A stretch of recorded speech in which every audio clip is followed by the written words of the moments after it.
بسم اللہ الرحمن الرحیم۔ محترم ناظرین السلام علیکم۔ مکہ معظمہ میں ولید نامی کافر رہا کرتا تھا۔ اس کا ایک سونے کا بت تھا جس کی وہ پوجا کیا کرتا تھا۔ ایک دن اس بت میں حرکت پیدا ہوئی اور وہ کہنے لگا، لوگو، محمد اللہ کا رسول نہیں ہے، اس کی تصدیق مت کرنا، معاذ اللہ۔ ولید بڑا خوش ہوا اور باہر نکل کر اپنے دوستوں سے کہنے لگا، مبارک ہو، آج میرا معبود بولا ہے اور صاف صاف اس نے کہا کہ محمد اللہ کا رسول نہیں ہے۔ یہ سن کر لوگ اس کے گھر آئے اور دیکھا کہ واقعی اس کا بت یہ جملہ دہرا رہا تھا۔ وہ لوگ بہت خوش ہوئے اور دوسرے دن ایک عام اعلان کے ذریعے ولید کے گھر میں ایک بہت بڑا اجتماع ہو گیا تاکہ اس دن لوگ بت کے منہ سے وہی جملہ سنیں۔ اس بڑے اجتماع میں ان لوگوں نے حضور صلی اللہ علیہ وسلم کو بھی دعوت دی تاکہ حضور صلی اللہ علیہ وسلم خود تشریف لے آ کر بت کے منہ سے وہی جملہ سنیں۔ چنانچہ حضور صلی اللہ علیہ وسلم بھی تشریف لائے۔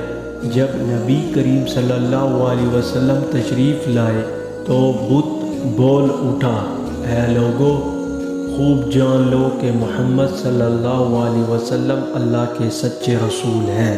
ان کا ہر ارشاد سچا ہے اور ان کا دین حق پر ہے۔ تم اور تمہارے بت جھوٹے ہیں جو تمہیں گمراہ کرنے والے ہیں۔ اگر تم اس سچے رسول پر ایمان نہ لاؤ گے تو جہنم میں جاؤ گے۔ بس عقل مندی سے کام لو اور سچے رسول صلی اللہ علیہ وسلم کی غلامی اختیار کر لو۔ بت کی یہ بات سن کر ولید بڑا گھبرایا اور اپنے معبود کو پکڑ کر زمین پر دے مارا اور اس کے ٹکڑے ٹکڑے کر دیے۔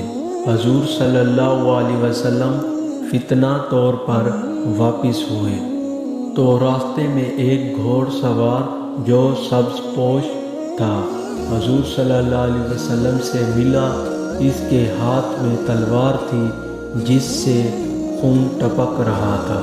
حضور صلی اللہ علیہ وسلم نے فرمایا، تم کون ہو؟ بولا، میں جن ہوں اور آپ کا غلام اور مسلمان ہوں، جبل طور میں رہتا ہوں، میرا نام معین بن الباری ہے۔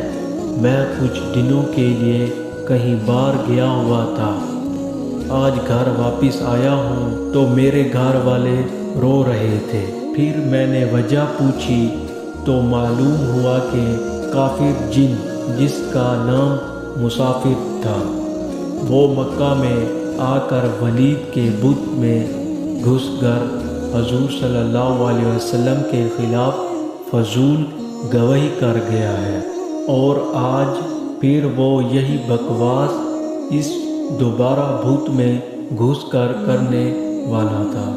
اس سے پہلے وہ آپ کے متعلق بکواس کرتا، یا رسول اللہ صلی اللہ علیہ وسلم، مجھے سخت غصہ آیا، میں نے تلوار لے کر اس کے پیچھے دوڑا اور اسے راستے میں قتل کر دیا۔ پھر میں خود ولید کے بت میں گھس گیا اور اب جو کچھ کہا میں نے کہا۔ حضور صلی اللہ علیہ وسلم نے یہ قصہ سنا تو خوشی کا اظہار کیا اور اپنے اس جن غلام کے لیے دعا فرمائی۔